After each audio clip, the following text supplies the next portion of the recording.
क्या आपको लगता है कि इस बार आने वाली गर्मी सिर्फ आपको पैसा देगी? अगर हाँ, तो आप बहुत बड़ी गलती कर रहे हैं। ये गर्मी सिर्फ आपके एसी का बिल नहीं बढ़ाएगी, बल्कि आपकी जेब, आपके इन्वेस्टमेंट और हमारी पूरी इंडियन इकोनॉमी को जला सकती है। मौसम वैज्ञानिकों ने एक ऐसी चेतावनी दी है जिसने दुनिया भर के इकोनॉमिस्ट की नींद उड़ा दी है। उनका कहना है कि इस बार एक सुपर एल नीनो आने वाला है जो पिछले 140 सालों की गर्मी के सारे रिकॉर्ड्स तोड़ देगा। दुनिया के कई हिस्सों में एक्सट्रीम वेदर इवेंट्स देखने को मिलेंगे। नमस्कार दोस्तों, वेलकम टू SVBN फाइनेंस और मैं हूं आपका होस्ट साहिल वत्स। आज हम किसी आम स्टॉक या म्यूचुअल फंड की बात नहीं करेंगे। आज हम बात करेंगे उस खतरे की जो सीधा आपकी थाली और आपके पोर्टफोलियो से जुड़ा है। आखिर ये सुपर एल नीनो है क्या? ये इतना खतरनाक क्यों है? और सबसे ज़रूरी बात, एक स्मार्ट इन्वेस्टर के रूप में आपको अभी क्या एक्शन लेना चाहिए? वीडियो को एंड तक ज़रूर देखें, क्योंकि आज जो हम स्टोरी समझाएंगे वो आपके फाइनेंशियल फ्यूचर को बचा सकती है। तो चलिए इस कहानी के मेन कैरेक्टर से मिलते हैं। स्पेनिक भाषा में एल नीनो का मतलब होता है छोटा लड़का, लेकिन फाइनेंस और मौसम विज्ञान में इसका असर किसी विशाल राक्षस से कम नहीं है।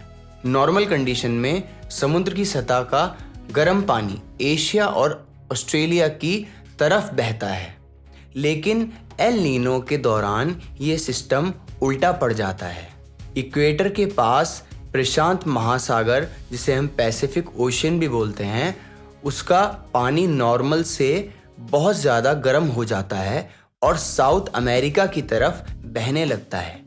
इस समुद्र के बहते तापमान का असर पूरी दुनिया के मौसम चक्र, हवाओं, बारिश और तापमान पर पड़ता है। अब आप सोचेंगे कि सुपर एल नीनो क्या बला है?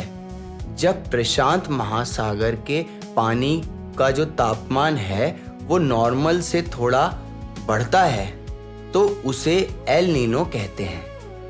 NOAA के मुताबिक ओशनिक नीनो इंडेक्स अगर 0.5 डिग्री सेल्सियस से ऊपर हो तो वीक एल नीनो होता है, और 1.5 डिग्री सेल्सियस पर हो तो उसे स्ट्रॉन्ग एल नीनो कहते हैं। लेकिन जब ये तापमान 1.5 डिग्री सेल्सियस से भी आगे निकलकर 2 डिग्री सेल्सियस या उससे ज़्यादा बढ़ जाता है तो ये घटना बेहद उग्र हो जाती है। इसे ही सुपर एल नीनो कहा जाता है। ये स्थिति बेहद दुर्लभ होती है। 1950 के बाद से ऐसी भयानक स्थिति केवल 3 बार आई है। एक तो 1982 से जो ये स्थिति चली थी 1983 तक, और 1997 से ये चला था 1998 तक, और एक बार आई थी 2015 में, 2016 तक चली थी। तो यूनिवर्सिटी ऑफ एल्बनी के प्रोफेसर डॉक्टर पॉल राउडी का कहना है कि पिछले 150 सालों में सबसे मजबूत एल नीनो बनने की एक्चुअल संभावना है।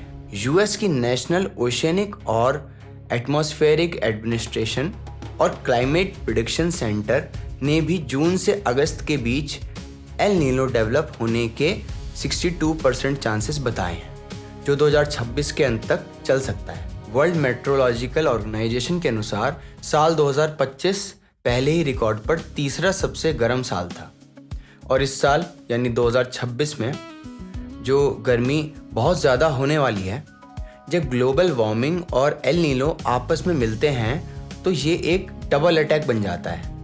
यहाँ आती है हमारी कहानी की सबसे बड़ी ऑब्स्टेकल यानी रुकावट। इसका सीधा असर हमारी इकोनॉमी पर कैसे पड़ेगा, इसको हम 3 पॉइंट में समझते हैं। तो पहला, जो मॉनसून जो ब्रेक आएगा उसमें क्या होगा? इंडिया की पूरी कृषि व्यवस्था मॉनसून पर निर्भर करती है। एल नीनो का इंडियन मॉनसून से सीधा और उल्टा रिश्ता है। जब एल नीनो मजबूत होता है तब इंडिया में मॉनसून कमज़ोर पड़ जाता है। इस साल बारिश कम होने और कई स्टेट्स में सूखे जैसी हालत पड़ने की गहरी आशंका है।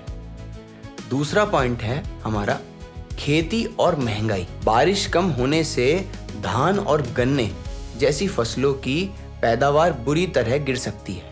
पीने के पानी का संकट आएगा क्योंकि नदियां और डैम्स सूखने लगेंगी, और जब मार्केट में फूड सप्लाई कम होगी तो फूड इन्फ्लेशन आसमान छूने लगेगी। तीसरा पॉइंट है हमारा जो कि है ग्लोबल सप्लाई चेन। ये सिर्फ इंडिया की प्रॉब्लम नहीं है।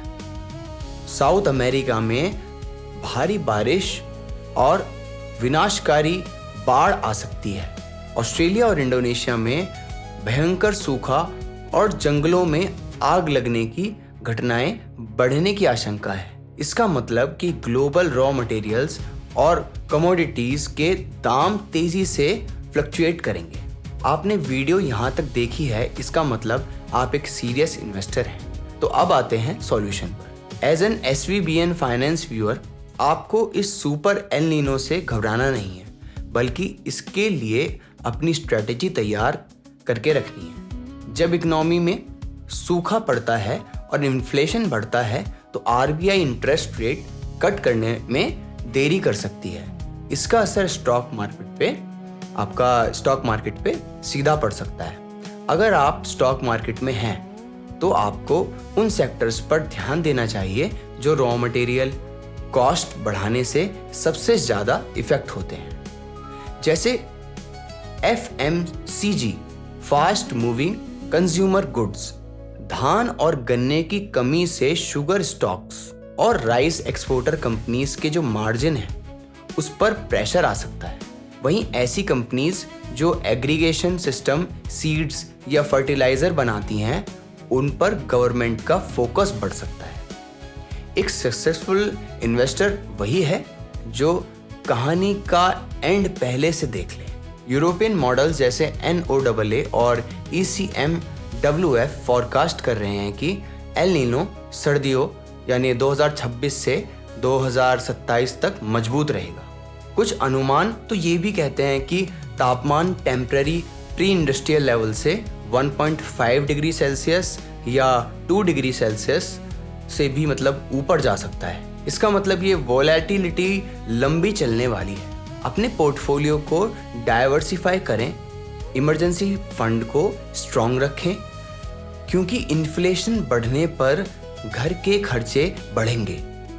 और सबसे बड़ा लेसन, मार्केट पैनिक्स पर क्वालिटी स्टॉक्स को सस्ते दामों पर खरीदने की अपॉर्चुनिटी आप देखते रहें। दोस्तों, अगर आपको ये एनालिसिस पसंद आया हो तो इस वीडियो को अपने सभी दोस्तों और फैमिली मेंबर्स के ग्रुप में शेयर ज़रूर करें और उनको भी फाइनेंशियल अलर्ट रखें और खुद भी रहें। आपको क्या लगता है, क्या हमारा स्टॉक मार्केट इस सुपर एल नीनो को झेल पाएगा? नीचे कमेंट्स में अपना जवाब ज़रूर लिखें। वीडियो को लाइक करें और SVBN फाइनेंस को सब्सक्राइब करें। मैं साहिल वत्स मिलता हूं आपसे अगली वीडियो में। तब तक कीप इन्वेस्टिंग, कीप ग्रोइंग। जय हिंद।